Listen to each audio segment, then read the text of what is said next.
Cricket की inside खबरों के लिए सब्सक्राइब करें फ्लेम मीडिया और उसके बाद बेल आइकन को प्रेस करें ताकि सबसे पहले आपको मिले क्रिकेट की एक्सक्लूसिव खबरें।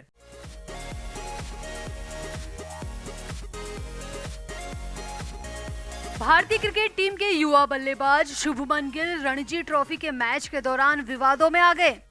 पंजाब के ओपनर शुभमन ने दिल्ली के खिलाफ खेले जा रहे मैच में आउट होने के बाद अंपायर के फैसले का जमकर विरोध जताया। वो मैदान पर ही रुके रहे और अंपायर को उनके फैसले पर अपशब्द भी कहने लगे। मजबूरी में अंपायर को अपना फैसला ही बदलना पड़ा। पंजाब के आईएस बिंद्रा स्टेडियम पर पंजाब और दिल्ली की टीम के बीच रणजी ट्रॉफी का मुकाबला शुरू हुआ। पंजाब के लिए ओपनिंग करने शुभमन गिल और सनवीर सिंह आए।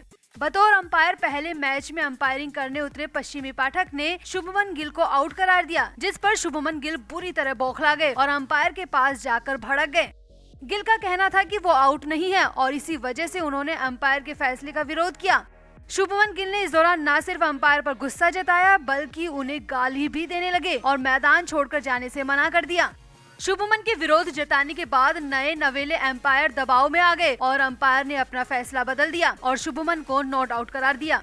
अब अंपायर के फैसले बदलने के बाद दिल्ली की टीम के खिलाड़ी भड़क गए और उन्होंने अंपायर के फैसले को बदलने पर सवाल खड़ा कर दिया। मामला बुरी तरह बिगड़ता देख मैच रेफरी को बीच बचाव के लिए मैदान पर ही आना पड़ा। रेफरी के मामले में पड़ने के बाद मैच को दोबारा शुरू किया जा सका। हालांकि बाद में शुभमन गिल इस मैच में 41 गेंद पर 23 रन बनाकर आउट हो गए, लेकिन मैदान पर जो कुछ भी हुआ वो क्रिकेट के लिहाज से बिल्कुल भी सही नहीं है। इस पूरे मसले ने एक बार फिर से खराब अंपायरिंग पर सवाल खड़े कर दिए। Flame media report.